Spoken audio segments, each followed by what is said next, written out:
I am super excited today to introduce you to Dr. Arman, who is a neurosurgeon that sat ringside with the Jake Paul fight. Super cool.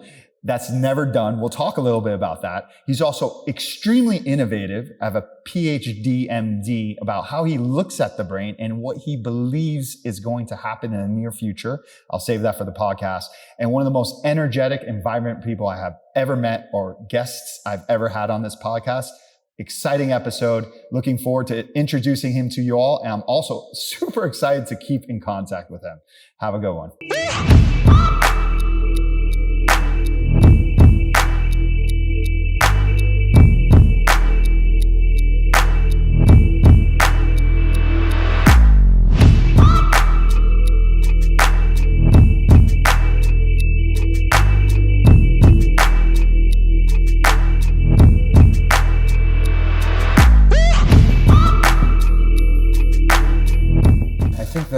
No matter what you do, you have to understand the value that you bring to the table and look for opportunities to be helpful. It's not about making money. It's not about becoming famous. It's about being most helpful in any situation with the value that you bring. And every single person that does anything is unique in a certain way. And you have to figure out what are you unique? How are you unique? What is that? What is it that makes you unique? And bring that to the table and show that value to patients, to your friends, to your business partners, and that's how you set yourself aside. And I think for me, that is the connection I make with people. As a neurosurgeon, when people meet me, it's one of the worst days of their lives. And being able to be there for them fully is what they appreciate the most. Then I help them understand what I understand in a simple way, and then I help them. And I think that's what separates people like us from people who just treat it as a job. Okay, fair enough. And so I have a plethora of questions from that. Number one is, when did you start bringing that mindset in? Where did that mindset come from? It's a good question. We're going to go way back. I was 11 years old. I moved to the United States, immigrant, didn't speak English, needed $20 for a piano accompanist for a solo competition. And, we had just moved to the States. Finances were tough. And I go to my dad, I'm like, Dad, I accidentally signed up for something. I need $20. He goes, I don't have it. Tell them you can't do it. So I borrowed my cousin's bike and picked up a paper route. And it was just like figuring out what resources do I have and how can I make things happen? And I've applied that to everything. Okay. Wow. All right. Hold on. That's amazing. I think it's even proven, and you probably could quote some of these things, like the more duress, the more hardships, the more things we have to go through, the more we tend to push through for success. So paper route, I'm going to do it. Paper route to neurosurgeon. All right. Yeah. That is like the American dream. And I think we've also lost what the American dream is, right? Immigrants, my family's immigrants, right? I recall having similar situations. We have an electric keyboard at the house. Mm-hmm. I had that when I was a kid. My parents were like, here's a keyboard. I think I'm a little older than you for sure. And there was no YouTube to learn, no nothing. So I never got the money to play a piano. So I got chills listening to you, and I had to find ways to figure things out. I've been working since I was 13. Mm-hmm. I had to switch a Christmas song last night because I worked at Gap Kids at 14, and that Christmas song, for whatever reason, annoys me. A lot of people like it. I'm sorry, but I don't. I can't listen to that song. Yeah. I know almost every single Christmas song from the last 40 years because of that. And I just remember going to the food court and being a hungry 14-year-old going through puberty, and I'm a big dude, and being like, that's 2 hours of work, man. I can't do that. And I would just be hungry, and so then I'd switch jobs and I started making more money working at restaurants, and I got a lot of food there. But I can feel you. And so I don't want this to be about me, but like, you went from immigrant, not speaking, needing $20, paper route, right? And how can I serve people? How can I help people? To neurosurgeon, which I know, and a lot of people that I deal with and I talk to and in my industry know that's the most difficult residency fellowship to get into. Like, that's quite the track. So give me some more information. I know there's more story there, and I'd love to hear it, because that's amazing. I will say the first thing is I had parents that were supportive. So when we moved to the States, things were tough, finances were difficult, but the love and the structure was there. So why did you move to the United States? You don't mind me asking. Yeah, I mean, my family wanted to get us to a place where we had opportunities. I'll share something with you. The night that I graduated from residency, I gave a speech. And that night, Israel and Iran had been trading bombs and missiles. And I said, I am not amazing, but I am lucky because I'm standing here giving you guys a talk about graduating from neurosurgical residency, whereas I could have been in one of those buildings that was getting bombed in Iran, just like some of the kids I grew up with. And the reason I'm here is because of those two people made my mom and dad stand up, and they're the reason that I'm here because they sacrificed everything. They said, we're going to go to a new country. We're not going to speak the language. We probably won't be successful. We're going to struggle, but it's not about us. It's about our kids, my brother and I. And I think that's the biggest sacrifice you can make in life, to say, I'm going to give everything up for my kids. Mm-hmm. And they did that for me. And my hard work has been a testament to thank them. It's been a testament to be successful, to say, hey, you guys gave up your lives to come to this country and struggle when you guys were well off in Iran. And I'm here because of that, and I got to make it worthwhile. And I think that stays with me every day. Every day where I'm like, oh, I'm tired, I'm going to go home. I'm tired, I'm going to stop working on this project. I'm like, no. This is part of the dedication that you've set aside. And I remember that. I was 11 years old. I'm like, I'm going to do everything I can to make sure I don't go off track. Very nice. Yeah. Yeah. I grew up here. So it's, very fortunate that we were here already, but land of opportunity. My dad came from Cuba, so he had his hardships, and then there was a bunch of things that went down through that. And so they raised up to a strong middle class, and their whole job was to, how do we make you better than me, right? And so I've been on here before, and I was talking to someone that's non-medical, but like more gives like mindset coaching to physicians that in private practice. And we got into the subject of, that is generational wealth. It's not necessarily financial. It's mentality. It's putting your family lines in a better position, making them better people, and resolving some of the things that maybe they couldn't do, or they were unfortunate enough to be in the wrong place to be able to do them. Yeah. And so it's paying respect to them in a way of going forward, paying it forward, as one of the advisors at my college used to say. How do you pay it forward? Don't pay it back, pay it forward. Right. And so then it'll be interesting to see how you continue to pass that mindset on. You have a family of your own yet? Not yet. But I think that'll be very strong, because that's already so instilled in you. And so when you have that mentality and you're thankful every day, and you're like, man, what can I do for my people? How can I be of service? Which is, we'll go into that a little bit about the kind of work you do. Work. I don't think it's work to you. It sounds very passionate. When you wake up with that mentality and that mindset, and the world just opens up for you. And then when you can pass that on, and you just continue to see that grow in the seeds that we plant moving forward, it's a real beautiful thing. It's the greatest gift. I can only imagine how proud your parents are. That's pretty amazing, dude. I hope I make them proud of you. I'm sure they're as proud as they can be, and I know you're going to keep driving no matter what, and I'm sure one day you'll have a beautiful conversation even further along about that. So you kind of talked about people going to work for their job, and people going to work because they love it, because they feel like they owe something, because they feel like they have to be of service to someone. You want to go a little more into that? Because obviously, like, I used to work with neurosurgeons, just FYI, back in the day for implants. So, there's different personalities in every single specialty, from lawyers to nurses to doctors. But, I think neurosurgery is a really interesting thing. You're doing, I know a little bit, so I'll play stupid here. You're doing mainly a lot of surgeries with people asleep, sometimes not, depending on where you're working or how you work. I know you were at the University of Miami, so I know some of the people there. So I used to see sometimes, and some of those people aren't there anymore. People do back surgeries or whatever it is, and then they're asleep. They say, how are you doing? And then the fellows handle it, and then it just moves on, right? Yeah. Bedside manners is so interesting when you're dealing with people that, neurosurgery, you're right. It's usually the worst day of their life. And you can talk a little bit more about what you focus on and what, what you run into there.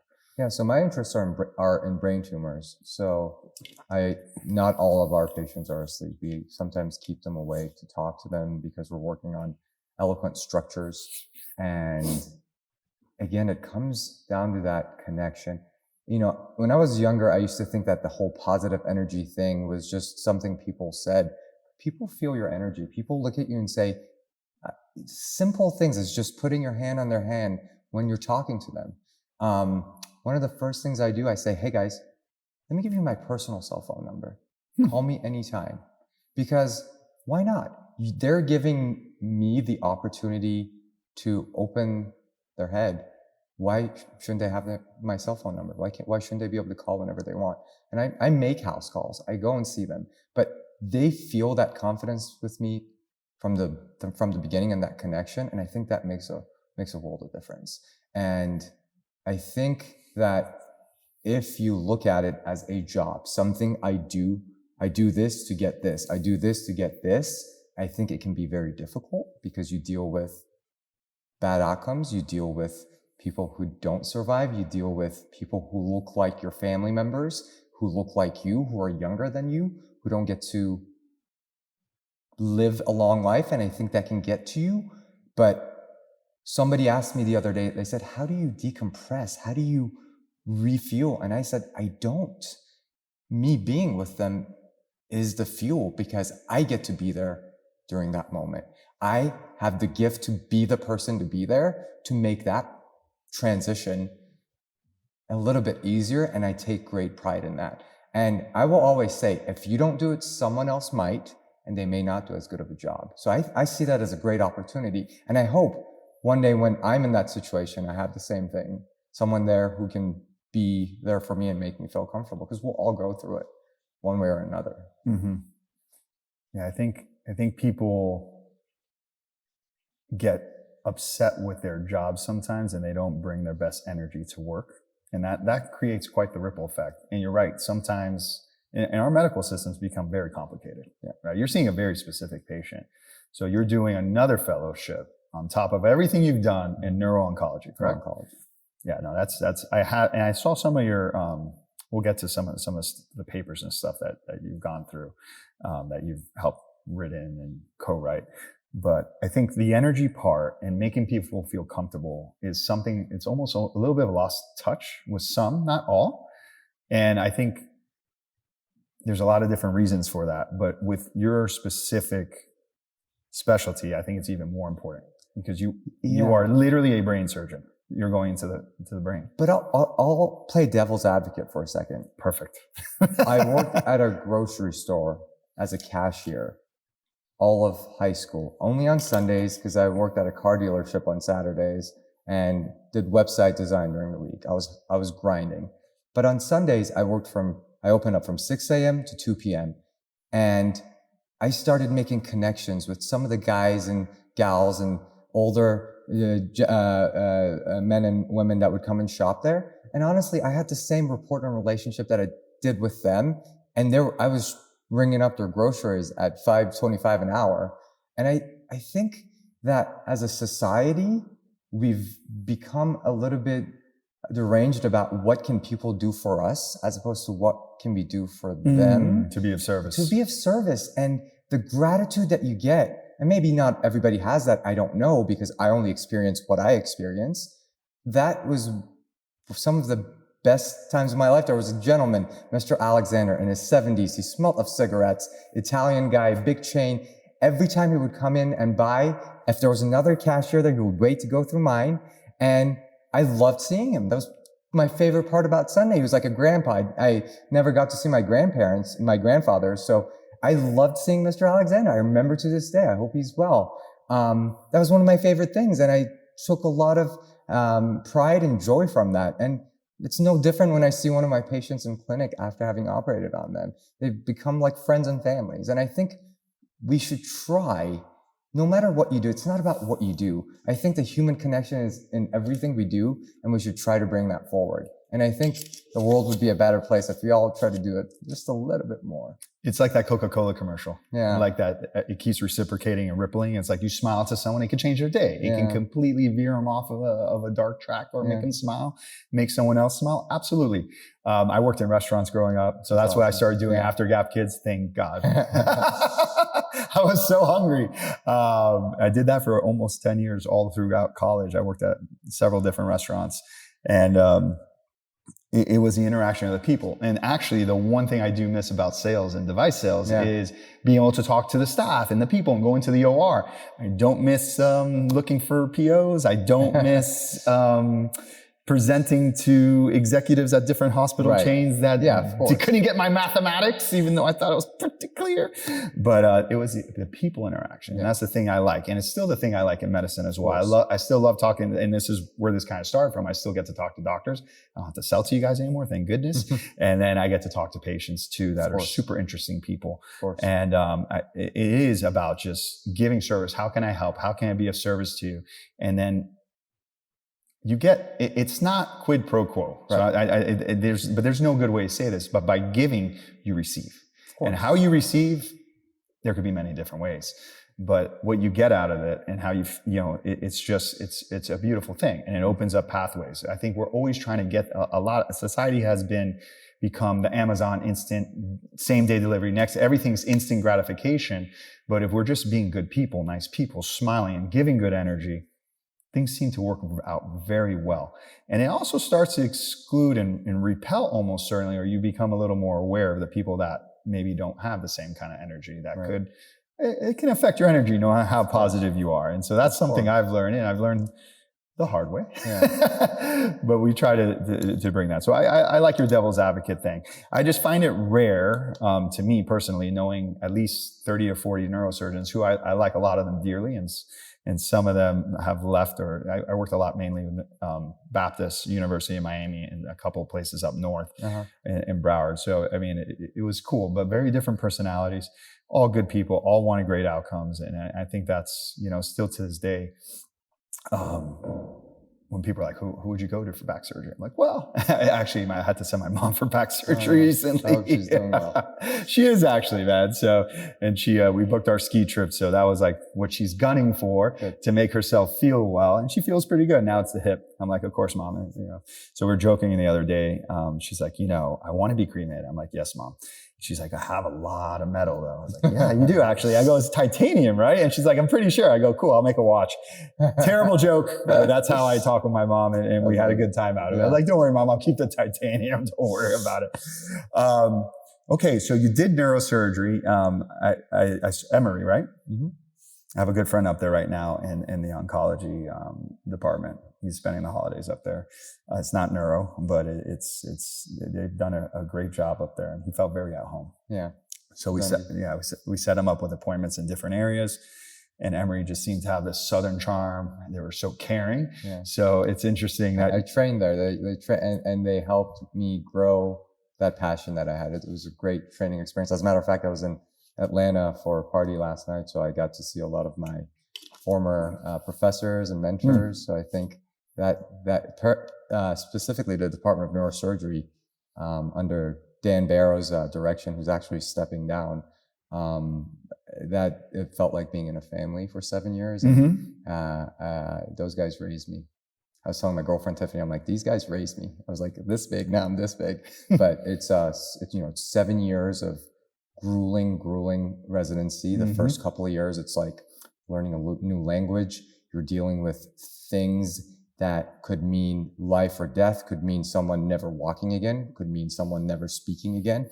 And you're learning to triage, and you're really leaning and relying on your seniors and your staff. And I think with neurosurgery specifically, when we interview people, it's like being interviewed to be a Navy SEAL, because they're going to be your family members, and you may not be relying on them for your own safety, but you're relying on them for somebody else's safety. And that's even worse in terms of how crucial it is to bring people on board who are honest, most importantly, and then passionate and caring, and will work hard, and will work hard during the last minute that they're on call, as hard as they were working during that first minute, because you never know who you're going to run into and how important things happen. And to you, it's just another patient, but to that person, it's the rest of their lives. That's interesting. I never thought about that way, because you're right. So that whole core class that comes in, they're all relying on each other, and then all the people above them are relying. It's like a little battalion of And neurosurgeons. the culture. I mean, the culture of it, it trickles down from your chairman to your program director to your chiefs. And that's something my class, when we were going through, were very, very big on. My co-residents are, one of them is doing a spine fellowship, one's a functional, and one's a vascular neurosurgeon, and I'm the brain tumor guy. But we created this culture of inclusivity, helping each other out, because at the end of the day, we knew that it translated to patient care. That's pretty amazing, by the way. So it makes even more sense. Like I'm telling you, like the feedback I got from sending a dear friend of mine to Emory was, he's like, dude, this place is by far. And there was another place that he really liked too. Sorry, Miami. But anywho's, that's cool though. I never thought of it in that demeanor. So we were talking a little bit before camera, and you were talking about how your energy and how you bring things and how you're here to be of service and how that opens doors for you and how that's created and open up a path. So I'm going to leave this open because I feel like you have your direction on how you want to kind of go with this. So can you tell me a little bit more about that? Yeah, I mean, I think we talk about this with every situation that happens. And I think this is sort of, I've been a serial entrepreneur. I've done a bunch of different businesses. I think it's all about value proposition. What is the value that you bring to the table, and how can you be of value? And I think, the most recent example that you're alluding to was I had a friend who was a manager of a famous boxer who was coming to town. And I noticed that, he was fighting somebody who was much bigger than him, who was much stronger, and he was going against, Goliath. Yeah. And I was like, well, the value I bring is that I know the healthcare system very well. I know neurosurgery. I know head trauma. As neurosurgeons, we focus on neurotrauma. We staff NFL games. How can I be of value? So I reached out to them and I said, hey, I don't want to hope for the worst, but if it happens, I think we should be prepared. And so I reached out to Jake's team and I said, I want to be that guy. I want to be prepared. And, before the fight, I pushed for setting everything up, having an exit plan, knowing where we were going, having the operating rooms on standby, all these things in case something happened. And if anything happened to him, I was like, he's going to be my little brother. And I don't want him going to anywhere else in Florida, but the best place. And that's going to be University of Miami or Jackson, depending on what happens. Yeah. And that was the goal. And the moment I stepped into the arena, my girlfriend, who's a doctor, was with me as well. The moment we stepped in, it was as if I had walked into the operating room. I was ready. I was seeing where the EMTs were. I was looking at where the the ringside physicians were. I was looking at where his dressing room was, the exit plan, how we could get out. And people have asked me since the fight, did you enjoy watching the fight? I'm like, absolutely not. I was miserable because you were checking. I was miserable. You had you were paying attention to a huge list of things. A list of things. Orchestrate together. And it's different for a neurosurgeon. I guess the only neurosurgeons that really understand this are the guys who staff the NFL games. And before the fight, I reached out to Brian Howard, one of the neurosurgeons at Emory University, dear friend, look up to him greatly, one of the best vascular surgeons I know. And Brian staffs NFL games. And I said, Brian, I'm doing this thing. I want you to give me a rundown of what you guys do at the NFL games, because I'm doing this for a boxing match. I know it's different, but I want to make sure this kid, who I see as my little brother, is as safe as possible. So he did a phenomenal job going through stuff with me and Tiffany on the phone, telling us what they look for, the different grading criteria, the concussion criteria, when they can go back and fight. And again, the league, the boxing league has this stuff with the ringside doctors, but I was the neurosurgeon doing it. So I was like, those guys have their specialties. I have mine. And so I talked to one of the spine docs, cervical spine docs. So he was aware. He was at the fight, Greg Basil. He was there. So I had all these I was prepared for anything that were to happen. And, it was hard seeing him get hit. It was hard seeing him get hit in the back of the head. I don't know if you know Prashar Colon is one of the boxers that had this huge epidural hematoma who got hit in the back of the head. And it really, really messed him up. And so when Jake was getting hit in the back of the head, I had flashbacks to that video that we've all seen. And fast forward, they missed his epidural and he had, severe injuries. He's, in his round the clock care.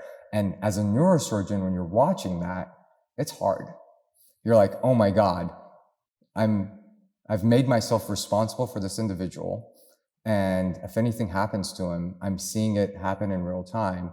And I want to make sure he's okay. So it was difficult to watch it. And the whole time I'm worried, I'm seeing it. And it's one thing to watch it on Netflix. It's another thing to hear the impact of the boxing glove to the head. It's like a sledgehammer. And again, and this guy's throwing sledgehammers. This guy's huge. This guy is huge. I watched when he did his walk, and he's a specimen. This even makes sense. If you were the king 1,000 years ago, that's who you want guarding you too. He would just put his hands on his shoulder and push him down, and it was hard. And this is a little softer back here, if I recall correctly. So. It is, and you've got the big veins that drain the brain. You got the superior sagittal sinus, and you got the transverse sinuses. They come back here and they meet, and getting head in the back of the head in boxing there's a reason it's outlawed. But the other one is right here in the temple, the terion. One of the you've got three thin bones that come together and form a little suture. And I was worried about that. So I told everybody in the locker room, I was like, guys, had that punch been 3 inches higher, we'd be having a different conversation, a different game plan right now. I was not happy that he was injured, but I was thankful that it was the jaw and nothing else. And again, HIPAA, obviously all of his personal information is protected, but we're talking about outside me just being there as a friend for him. Yeah. And in that capacity before we got to the hospital. And I was just trying to, again, just like as if it was my little brother, I was trying to make sure he was safe. I was trying to make sure he got the best care possible, and that, being who he is, he gets everything he needs in a speedy fashion. And I will tell you, and I will go on the record saying this, I've done the same thing for somebody who suffers from houselessness in Atlanta. I've taken care of them. And to somebody who is a world leader, it doesn't matter who you are. If you're in front of me and I'm responsible for your care, you're going to be my family member. And I stand by that. And I will challenge anyone who shows me otherwise, because that's what I've done in my career. And that's what I will continue to do. No matter who's in front of you, you have to treat them like they're your family members. And that's what I did that night. Yeah. And I'm very proud of it. And we've been talking, he's doing so well. And I'm so thankful that, he was able to, advance his boxing skills by being in front of a great, somebody who's incredibly huge. Go 6 rounds, say what you will. He was in there for 6 rounds with a behemoth, and he learned a lot. I think he grew a lot, but he was able to have an outcome that is safe for his health, for him to move forward. So I found it interesting that I found out you were in this, but let's back out a little bit, right? So normally would they have someone there like with your no, right? It'd be more ringside cuts. This is a completely new thing, and I am working on making this a real thing. I was on a neurosurgery podcast with Mike Wang from University of Miami, and he's one of the best neurosurgical spine surgeons in the world. And Mike asked me, hey, you like boxing? Do you do any boxing? And I said, Mike, I don't like boxing. I don't like watching people get hit in the head, but I'm not going to be able to stop it. It's going to happen. So if it's going to happen and people are going to put themselves in that situation, they need to have the best care possible and to make sure that they're safe. So bad things like Proshard Clone don't happen. Right. You want the best there. And I think these fighters, especially the ones that aren't as famous, that do smaller, I think there's a bare knuckle fighting thing coming up in Miami, or they just had one last month too. Yeah. These guys are putting their lives out on the line to make a little bit of money to sort of advance their careers, but these guys deserve to be safe. And I think I would like to create an opportunity, an avenue where people of my expertise can be there and make sure that the fighters are safe and they get the best care possible if something were to happen. See, Dana White, you need doctors, man. I told you.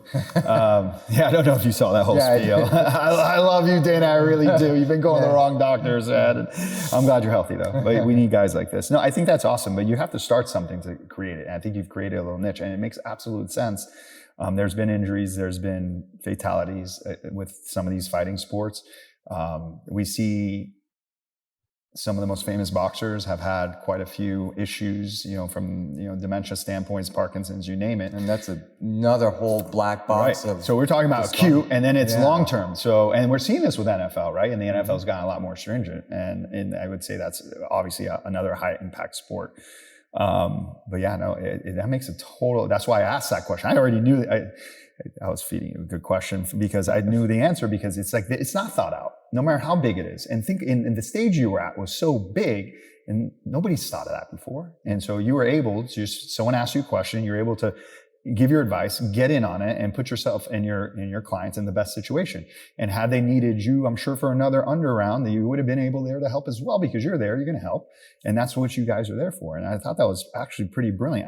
When my marketing manager, Rob, was telling me, I was like, dude, that's actually fascinating. I even had you there. Dude, let me tell you something else. I think it's just beyond the neurosurgeon. So my girlfriend, Tiffany, who I was hoping was here, we were traveling, so she had other plans and things to attend to. She used to be a nurse, an ER nurse, and then went and became a physician. Incredible individual.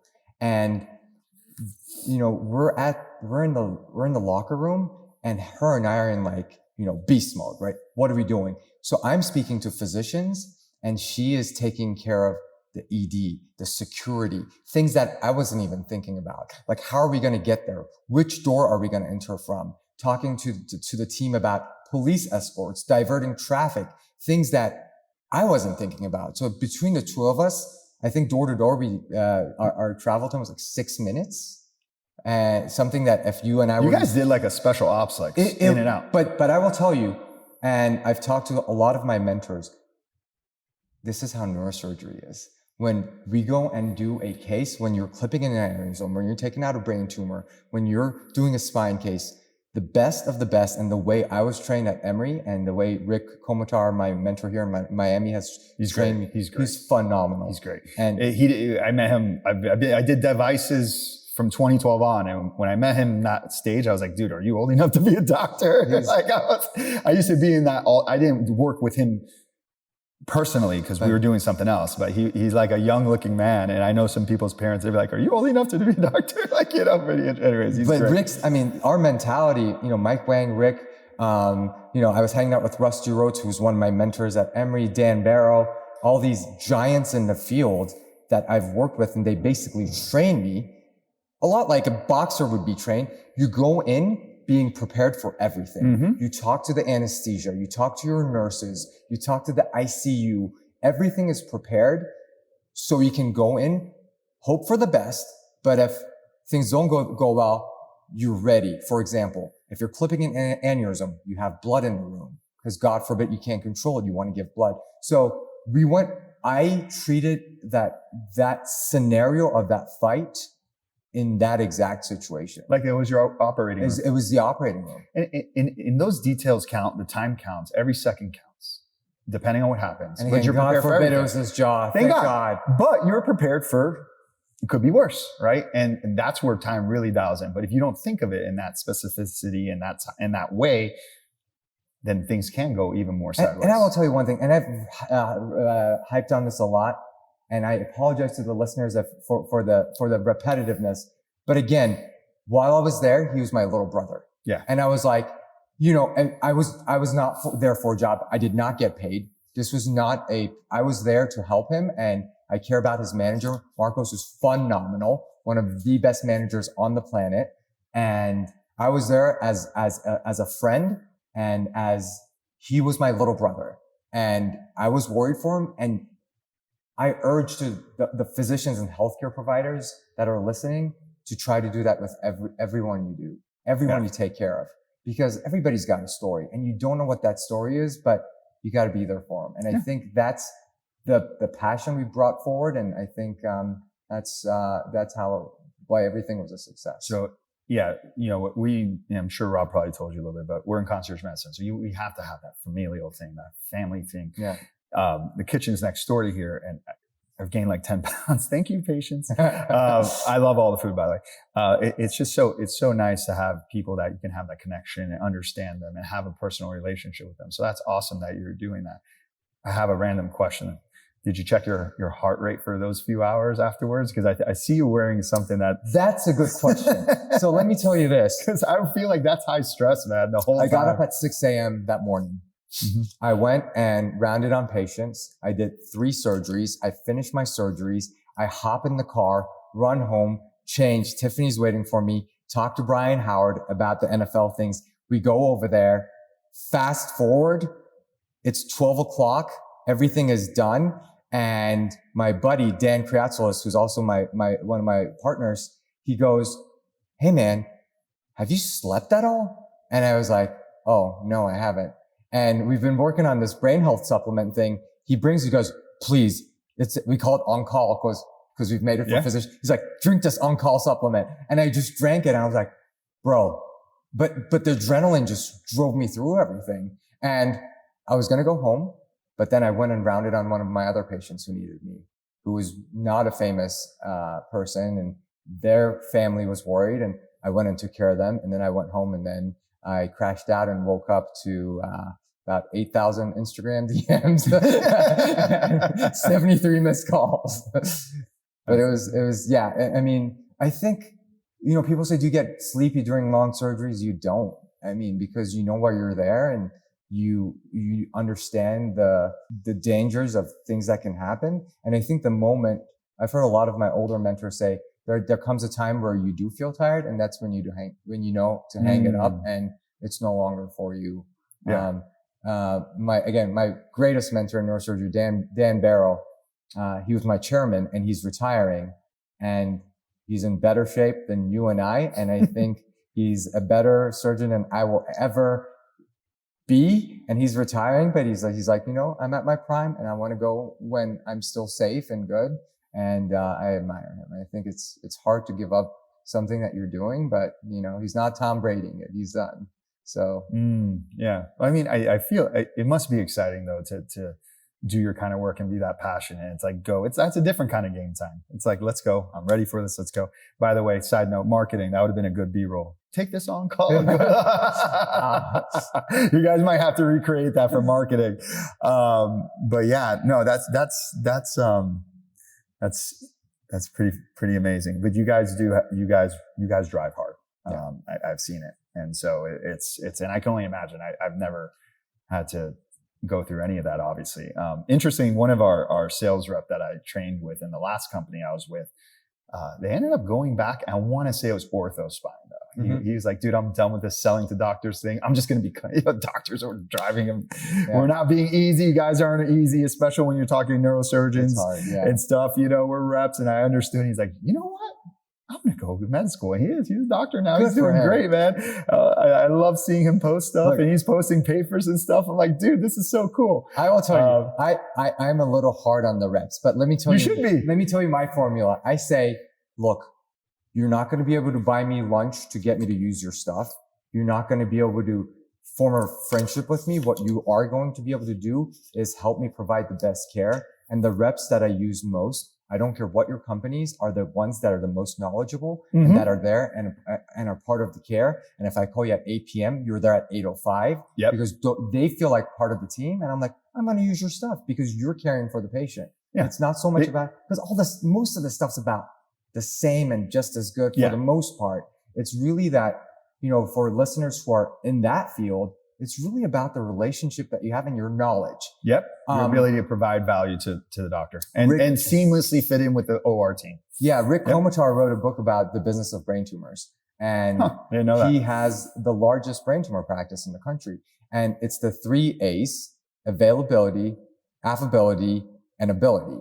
You have to be available. You have to be kind and approachable and form a good relationship with people. And you have to be good. And if you can do those 3 things, doesn't matter if you work at a grocery store like I did when I was in high school, or if you're doing brain surgery. If you bring the 3 A's, people are going to love you and you're going to succeed. And I guarantee you, Had I just stayed at that grocery store, I would own it today.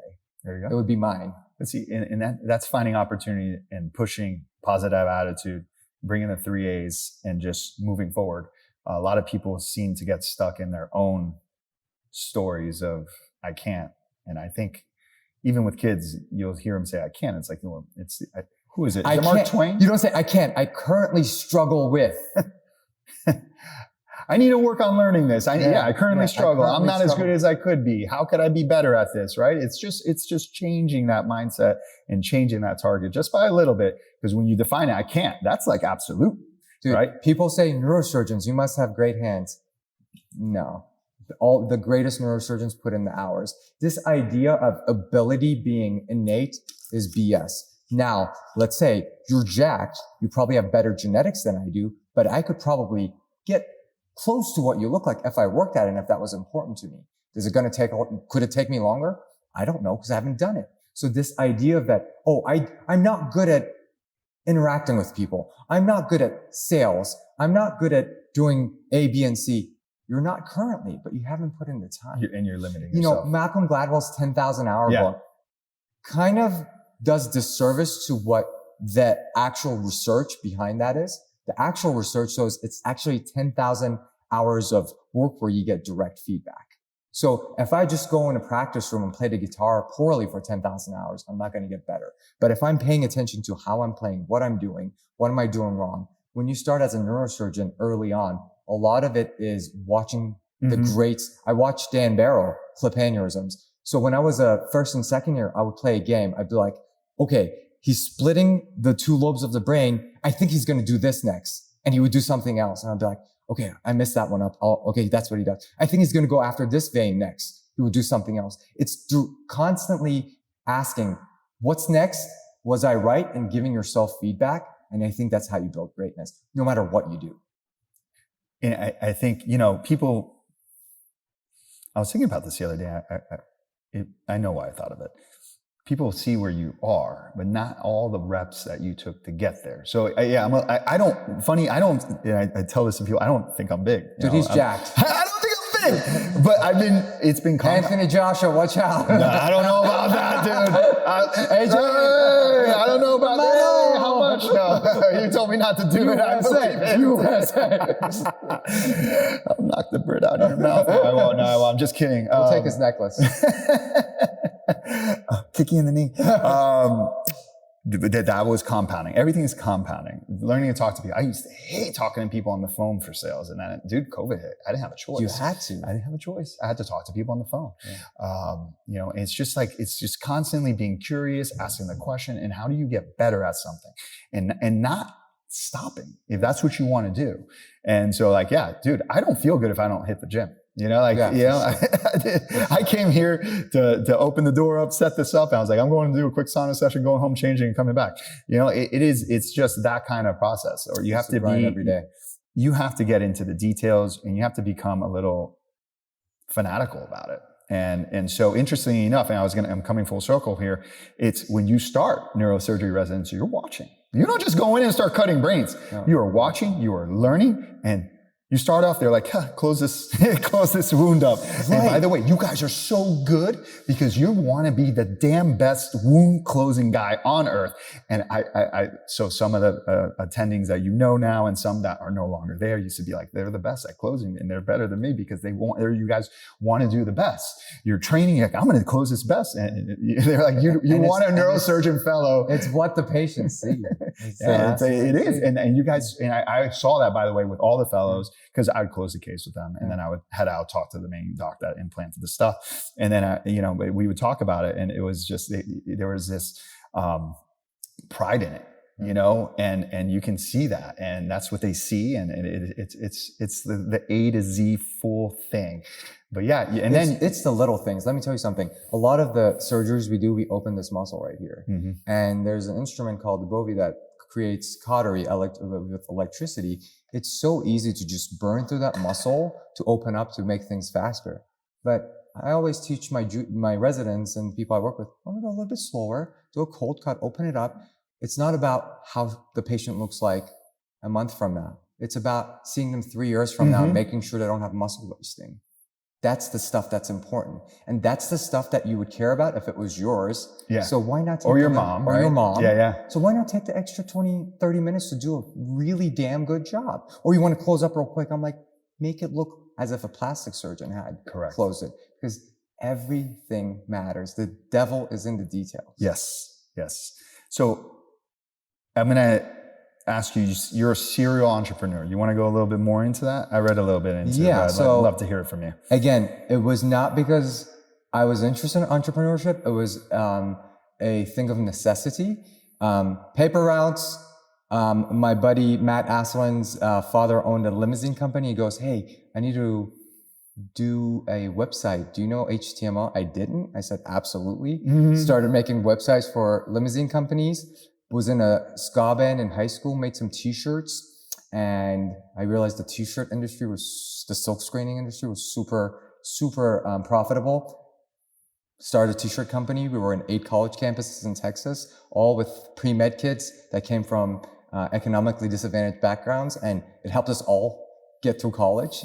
Took care of that and exited out of that before medical school. And then in medical school, I started a natural language processing company for healthcare. Think ChatGPT before ChatGPT existed to read medical articles. Okay. And then I started residency and went into the lab and started working on brains. And I was curious about how to keep the brain alive outside of the human body. And everybody laughed at me and said, Arman, the brain dies as soon as you take it out. There's papers that have done it maybe up to 48 hours. Some people claim up to 2 weeks, but this is not possible. And I spent 9 months in the lab, 18 hours a day. Me and my postdoc, Yusuf, we were in the lab 18 to 20 hours a day, just trying. And 9 months into it, I still remember it was at midnight. We were looking at these dishes and there was a piece of brain that we were looking at and there were two neurons touching each other and they were bright green. And I was like, it's possible.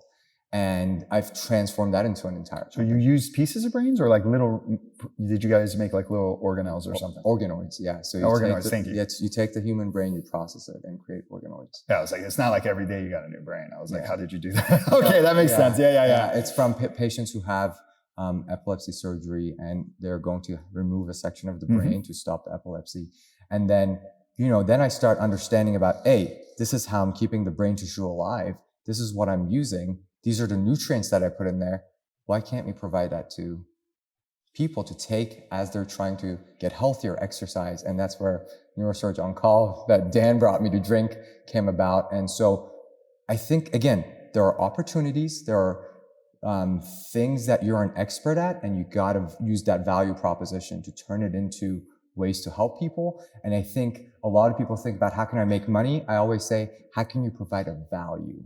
How can you make a difference in what people do? And if you do that, the business works. People who try to make money do things that people don't value, and that's how you flop in business.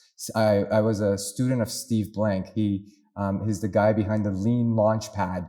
So the Lean Startup series, that's one of his students. And he would hype on us when we were doing our business ventures with him. It's like, you got to get in front of people and ask them what they value, what's important. And if you give them yes or no questions, they'll say things to you that you want to hear. If you let them speak, you'll see, is what I'm doing worth it before you go out there and spend 3 years of your life and raising money? So I think bringing value leads to companies that can be very profitable, but you have to think of it that way.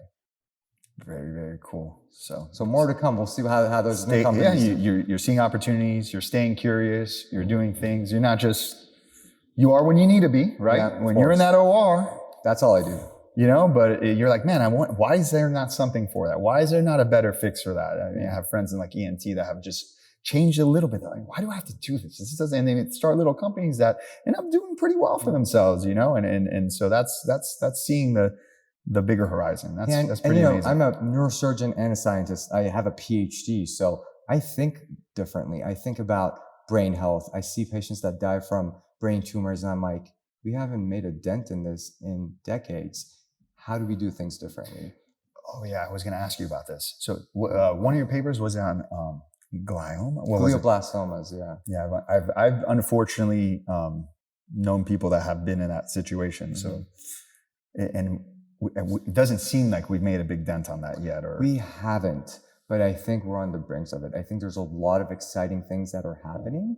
And I think that we're starting to understand that these tumors, the gliomas, GBMs, it's what, Joe Biden's son passed away from. A lot of famous people have gotten it. John McCain, notable people that have died from it. We're starting to understand that it's a heterogeneous disease, meaning it's not just the same cell all over. So you have to go after different parts of the tumor, the parts that are invading, the parts that are in the center, how the immune system of the brain responds to it, how the neurons of the brain respond to these cells that are trying to get through. What is that interaction? And I think in the next 10 years, especially, for example, with the model that I've created of growing human brain outside of the body to try to understand that interaction, I think we're going to make a lot of advances in trying to make it a more manageable disease. I cringe when people say I want to cure brain cancer.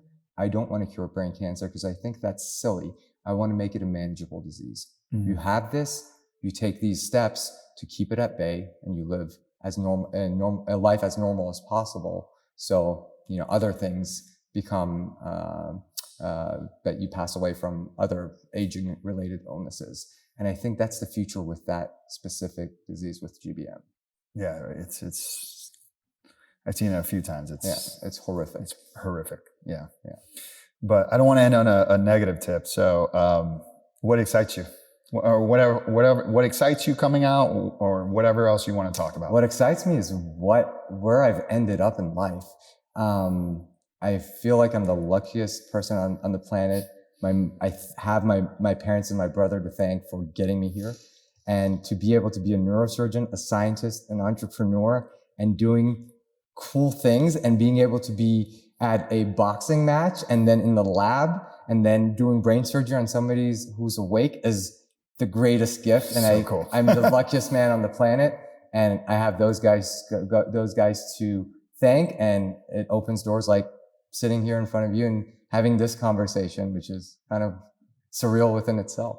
I love this. I love your energy. I'm super excited for you to finish your fellowship, and hopefully you stay at Bay in Miami. That'd be amazing. But if not, I'm sure you're going to do great things anywhere. And I'm glad this was put together, and that they had the thought process. And I have a feeling boxing and maybe Dana White is going to listen and hopefully start thinking a little bit outside of that ring. We want to help those guys. Yeah, this should be protocol. Athletes are amazing. Athletes are like neurosurgeons. They're dedicated individuals. They give their, body to entertainment, and we owe it to them to make sure they're as safe as possible. Absolutely. And I think that's it. Everything you're doing sounds absolutely awesome. I think that's going to catch fire soon, and all the other things that you get to do inclusively of that.